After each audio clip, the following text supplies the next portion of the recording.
welcome.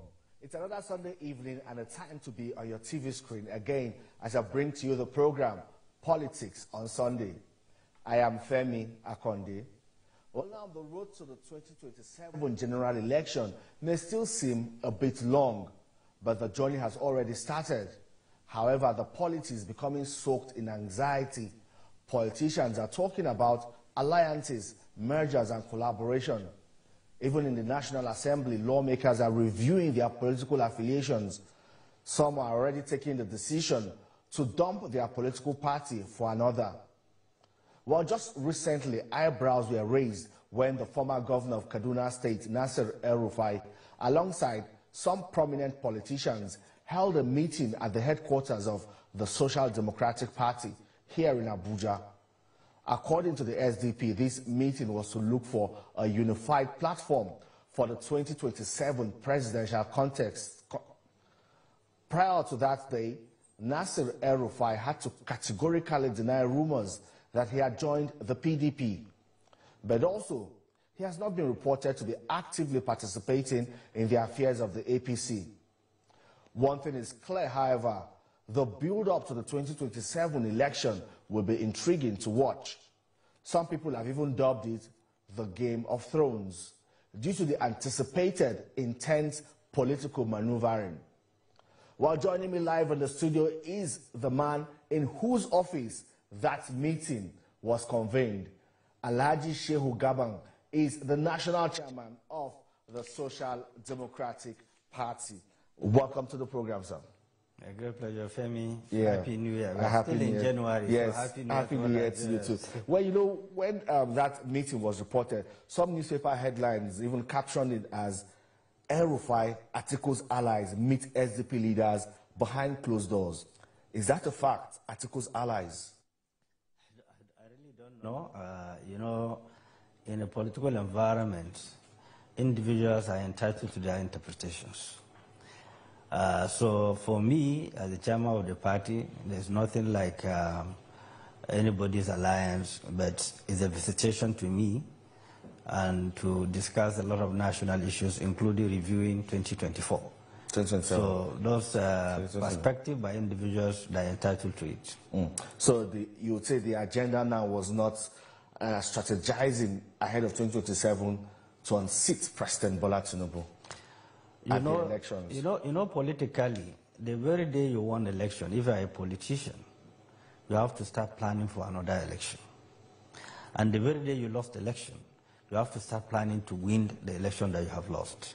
For we in SDP as opposition political parties that are privileged to win some seats in the National Assembly, State Assembly, councillors and so on and so forth, of course we have to do everything humanly possible to re-strengthen our party, to ensure that the weaknesses being exhibited by PDP and APC do not exist in SDP.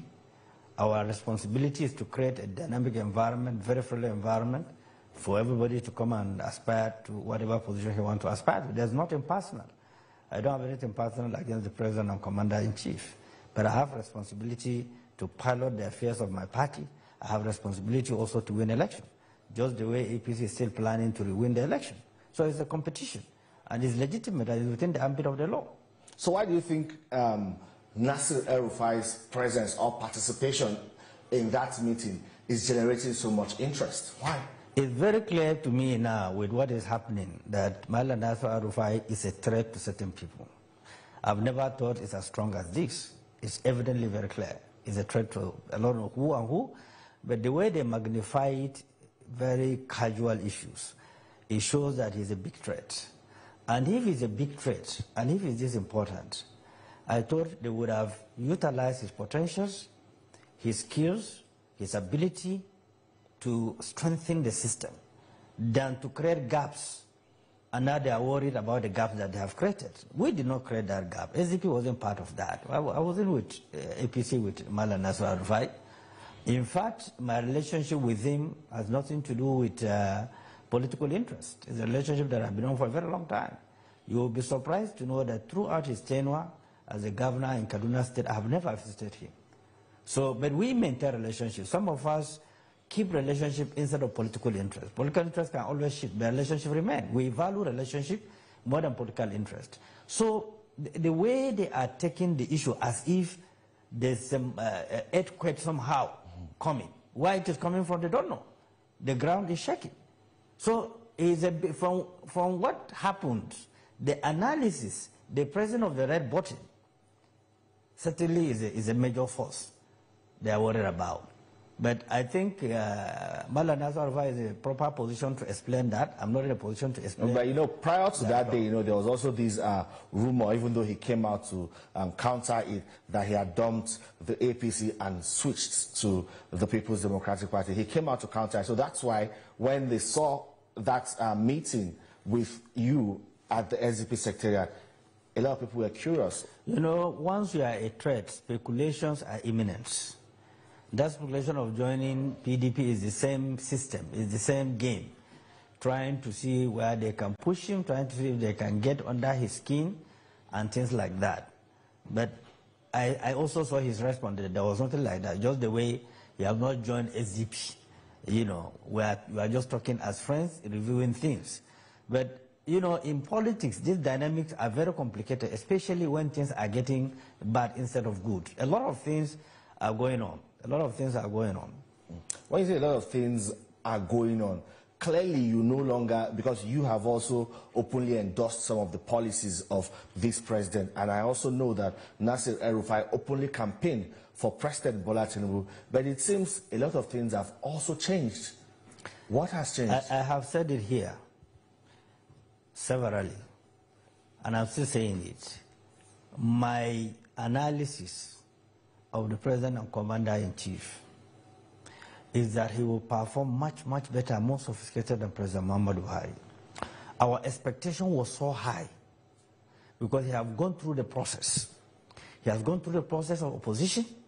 He has been in the establishment, government in power for 8 years of President Muhammadu Buhari. So the simple analysis or the collections of everyone that he has the pulse of the situation of Nigerians.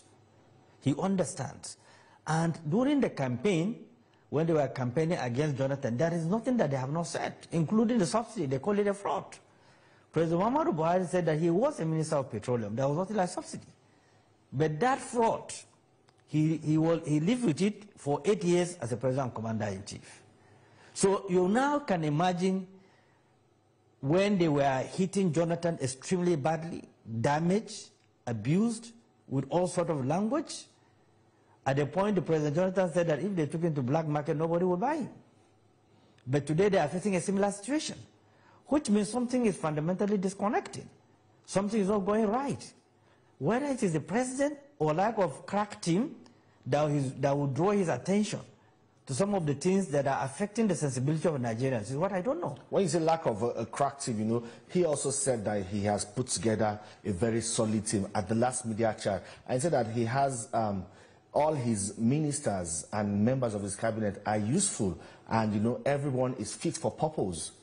I think if they are useful, he wouldn't have reshuffled the cabinet. Just a few and of them I'm still hopeful that he's going to reshuffle the cabinet, because he's a president who has a listening ears. And I think he has a department that assesses the performance of all the ministers. I've seen some of the record and recommendations before him. So I don't believe a president should assess himself. I believe a president should listen to the outsider to read him. A normal politician who understood the dynamics of power and power play should not make an attempt to score himself. Should allow the people, the citizens, to score him. Otherwise, he will not know what he's doing that is right and what he's doing that is wrong. So I believe I faulted that statement by the president, scoring himself high. That's not who a president should be. It is a citizen that will score him. He should listen to the worries of Nigeria, because the president knows that the greatest challenge Nigeria faces is insecurity. He didn't cause it, but inherited it. So he inherited the asset and liability of the outgoing administration of President Muhammadu Buhari. Virtually everything, he inherited it. And he knew those things, and he agreed to reprioritize and fix them. So apart from the insecurity, the weaponization of poverty is at the level that the nation have never witnessed before. The skyrocketing of foodstuffs is at a level that the nation have never witnessed before. Now, does he need to be informed? He came out publicly, He appealed to Nigeria that things will get better, which means he acknowledged all this. Yes, indeed. Now, if you acknowledge all this, what you need is to be proactive. We advised during the early rainy season period that the president needs to be proactive and reach out to farmers and make sure their fertilizer are subsidized so that the food production output will be higher. You can reduce the level of hunger, the cost of foodstuff in the market has skyrocketed. It can be, because when you saturate the market with a lot of food, certainly it will go down. But as I'm talking to you today, the foodstuff is skyrocketing more than any other period. As I'm talking to you today, go and take the statistics. I'm sure you have a department that goes to market and find out the cost of foodstuff in the market. So does it mean that the president is not aware? He went to Lagos recently. He has seen assemblage of people, poverty have wrecked, that have never happened in history. The New Year, the Christmas and New Year, people are rushing to get rice, lost their lives. It wasn't their making. They did not wish to die, but the mismanagement and the level of poverty that have enveloped the country forced people to go and do everything to ensure they got some foodstuff to feed their family. But that led to their deaths. But the presidents have also said that these reforms are working, they are beginning to work because there are signs and indications, even backed by government data, to show that these things are beginning to work. Femi, I don't know the data. You help me if you can mention the data. Because the statistics that shows economy is functioning means the life of the citizen is improving. Their source of income is improving. The cost of foodstuff is coming down. It's accessible to every Nigerian. The cost of transportation is dropping. People can move freely, with little amount of money. And then the cost of light has also come down. Now the cost of light has skyrocketed. You buy a light of 15,000, it will not last you 3-4 days. Before, if you buy a light of 15,000, it will last you for 2-3 months. So I don't know the economic experts that are telling him that the economy is improving when people are dying with hunger. It happens at the end of the year, not far away, just December. So you think the president is not well advised? I believe the president means well, but he's not well advised. He lacks people to give him the real statistic, reality life of what the nation is going through. Because the president that have gone through these challenges in Lagos, in the opposition party, tolerated by ex-military president Obasanjo, and there was no this cohesion or use of instrument of government to intimidate people that oppose government policies and programs. Is that happening now? In any way, is that kind of intimidation happening now? It's happening. Look, it's in public domain. People will be just picked randomly. Intimidating people opposed to government policies and opposed to the administration. Randomly, people are being picked. You see their wives, children addressing press conference. Are there instances you can cite? The one of the statistic is me. Part of my security was withdrawn.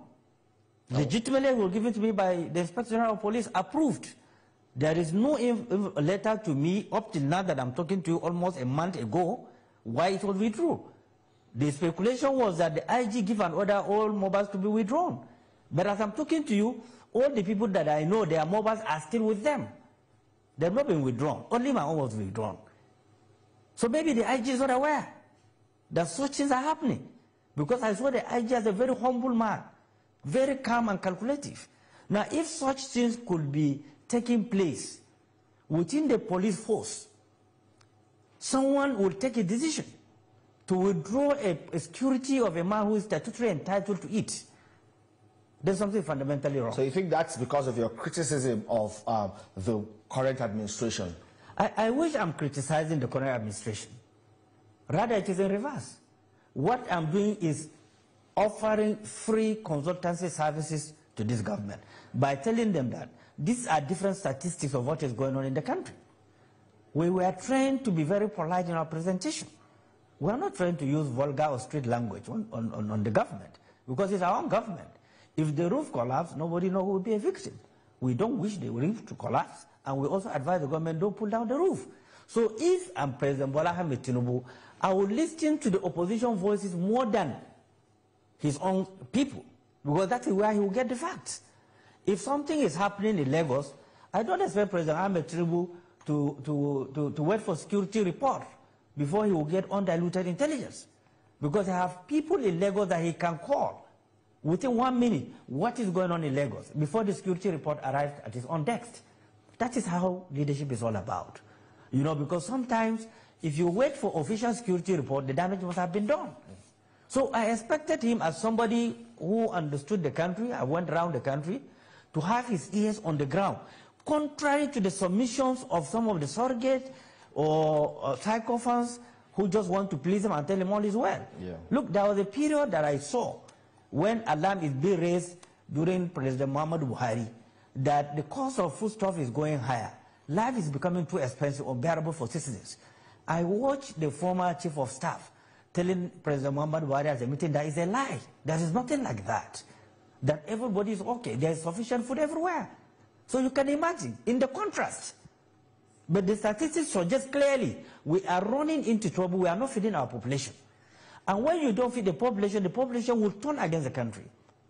We used to feed African countries. Today we are struggling to feed our population. Now you can look at the security implication of people that are hungry, that are weaponized by poverty, cannot think properly. You can also look at the implication. The younger people are going into drugs, are going into crime. There are specified indices that will make government to adjust and look at what led to all this kind of, what can we do? What suddenly can we do? So, as a leader of a party, I'm offering free consultations at the risk of being misunderstood to tell the president, no, Mr. President, you are proud of Lagos because of the legacy you left behind. This is not the time at this age that you are privileged to be a president of Nigeria. It's a rare privilege for someone of his age to be a president of a country. Because what it means is that you are not going to do anything other than leaving the legacy behind. When you leave office, people will talk about your legacy.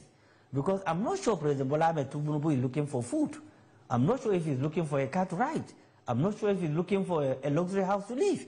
So which means he came in at the right time when the economy was on its knees, and all his attention, all his actions is to rebuild the system, to rejiggle the system, to restore the trust deficits that have enveloped the country right now. There is no policy, no matter how beautiful it is today, the president will bring without having turbulence because of the trust deficits in the system. So we are doing justice, we are being honest to him because we are citizens of Nigeria. So is that what's happening to the tax reform bills, that trust deficit? That's why we're seeing that opposition or resistance building up against the bill? Absolutely is a trust deficit, apart from certain sections that need to be corrected. But there's a lot of trust deficit which the president needs to clear because the president and commander-in-chief. There are areas that you don't rely on your spokesman to clear.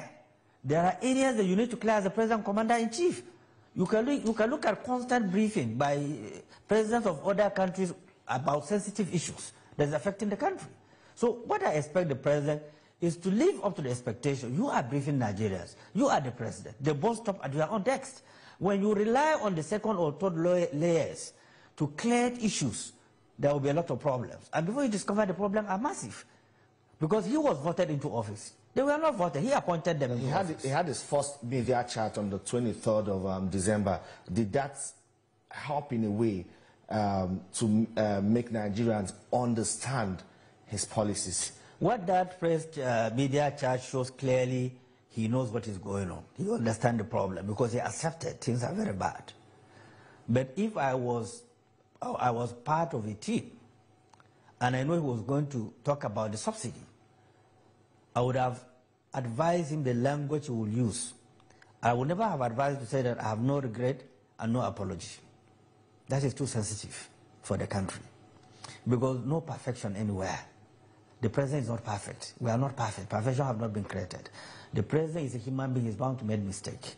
A serving president of the Federal Republic of Nigeria, two of them die in office. Yar'Adua legacy is still being discussed today.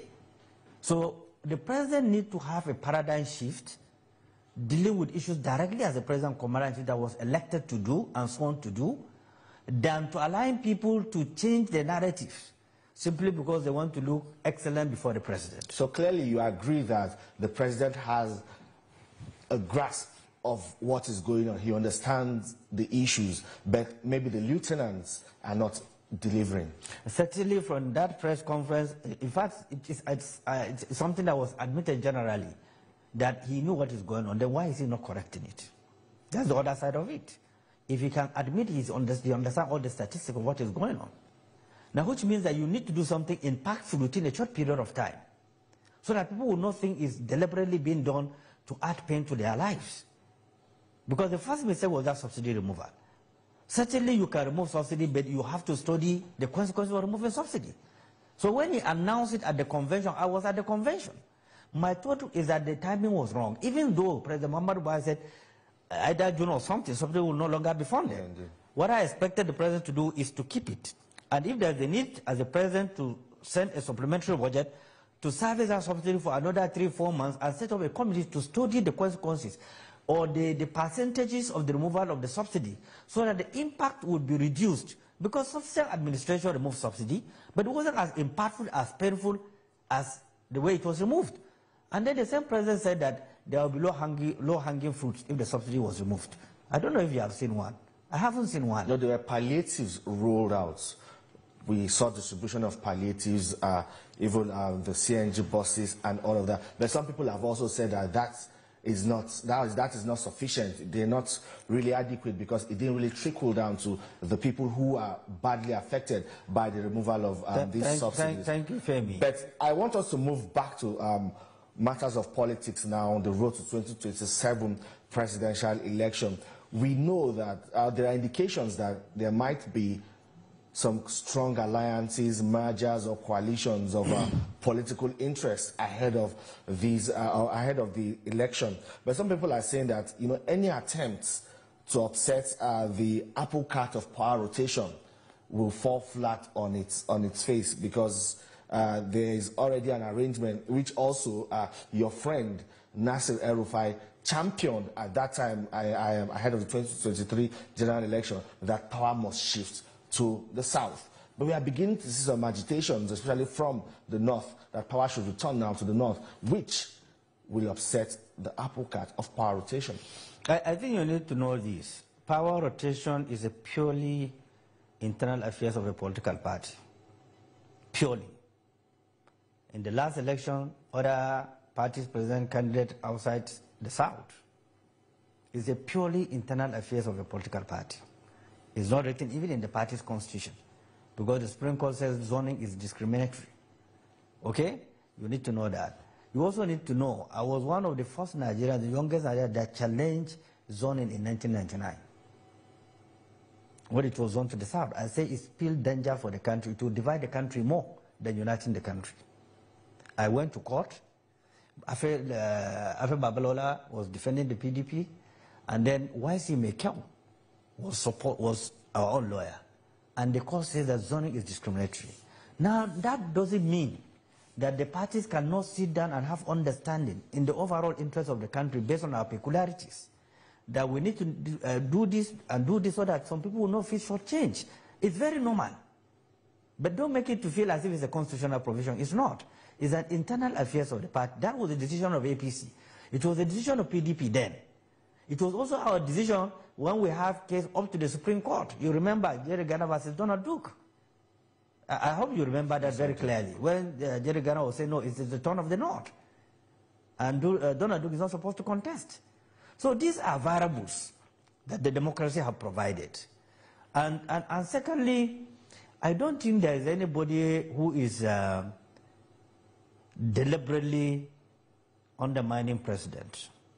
Now, these are part of the inbuilt to create tension, to create apprehension, to create distrust between the president and the citizens.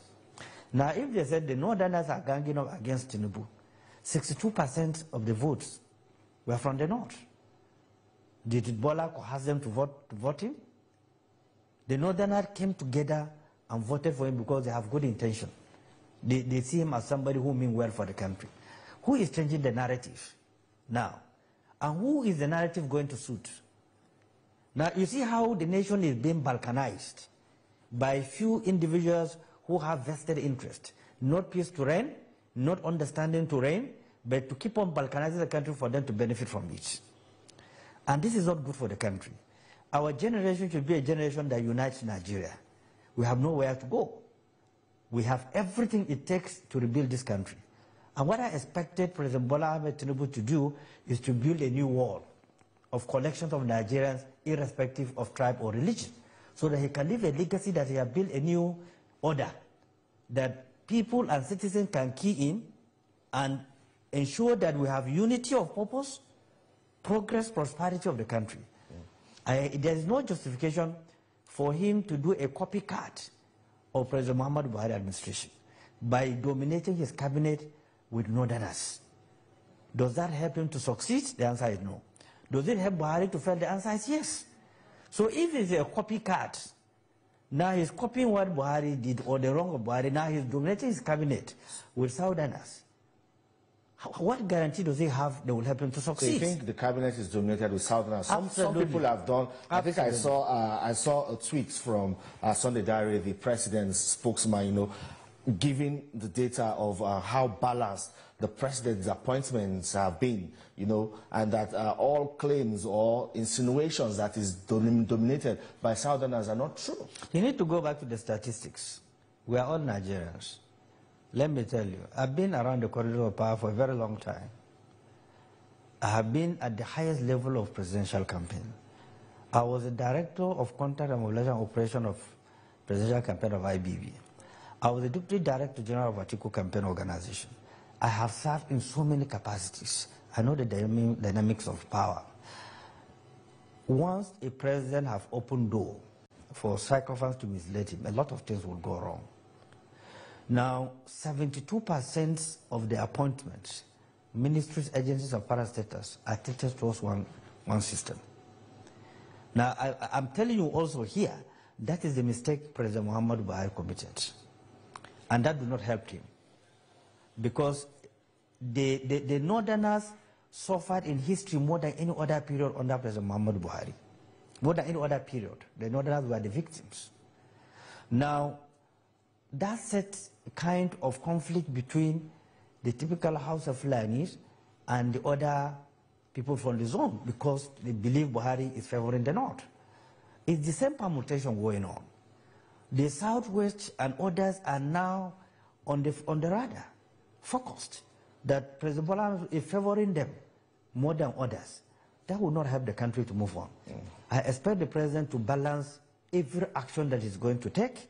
You shouldn't think that someone who is close to him will not undermine him. Yes. Those who will undermine you, you will never know. You will be eating and drinking with them. Okay? Indeed. So, I'm sorry, we're out of time. It's always an interesting conversation with you. I wish this didn't have to end soon. But, well, we can continue this conversation some other time. And that's it on the program today. Thank you so much for being a part of it. You can watch a repeat episode of this program at 11 p.m. Also, see this edition on YouTube, TVC News YouTube channel. Thank you for watching. I am Femi Akonde. See you next time.